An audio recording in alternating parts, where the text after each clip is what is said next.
Before we get into the top 20 albums of the year, I have some honorable mentions here, not in any particular order. I quite liked all of these albums, but they weren't quite good enough to make my list.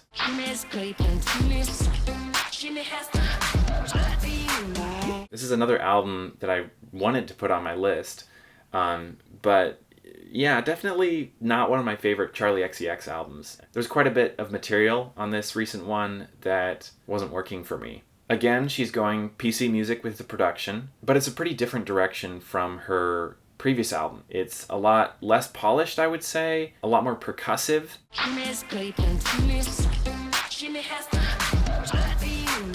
It is a short project, and I think the reason it's not on my list is because I don't love absolutely every song on it.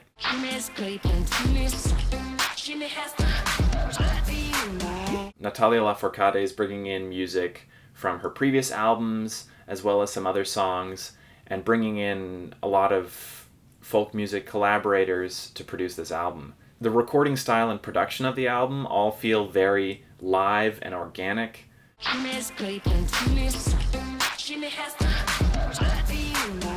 It's a really interesting art pop album. It incorporates trip hop, electronic, some really interesting singing from Sevdaliza here.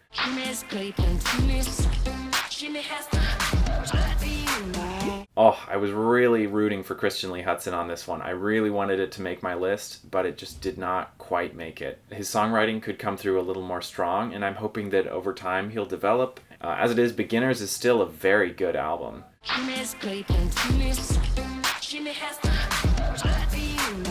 Her music has been getting better and better. For this one, Poppy goes in the direction of like nu metal, and I think it comes off really great. There's a fantastic contrast on this album between the sugary sweet and the really intense nu metal drops. I think where this album falters a little bit is where it kind of sounds a little too novelty, and I wish there were a little more substance to it.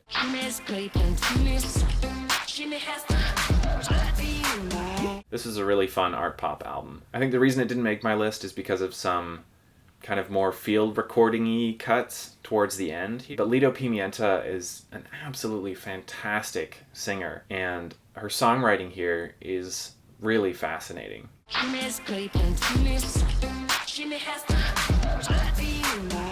Backxwash is a really unusual rapper and producer. She seems to be bringing in a lot of references to magic and sort of like these kind of like dark spiritual elements in her music. The genre classification here is horrorcore, but it's definitely a very specific type of horrorcore.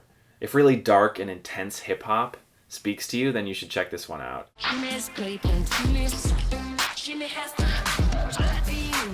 I had so much fun with this album. There are absolutely moments that are totally unlistenable, but I love how 100 Gecs is willing to go into that zone where it's absolutely crazy off-the-wall ideas, and sometimes it hits, and sometimes it really does not hit. They're basically bringing on a bunch of producers to do remixes and reinterpretations of all the music from their debut album, 1000 Gecs.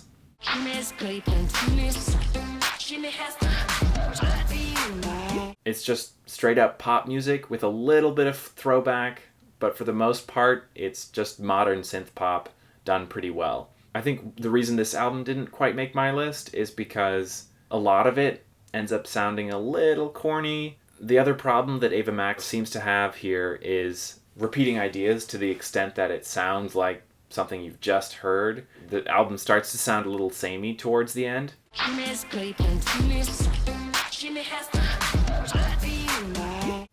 This was a surprisingly good album. I thought that it would be really bland and that it wouldn't be interesting at all, but Taylor Swift's songwriting really shines here, and it's a really interesting album. There's a lot of great storytelling on it.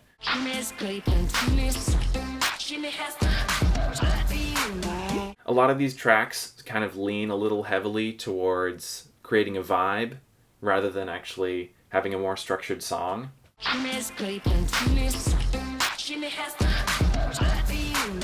This album really surprised me. None of her music before has really been that interesting to me, but this album was actually quite a surprise. It grew on me a lot.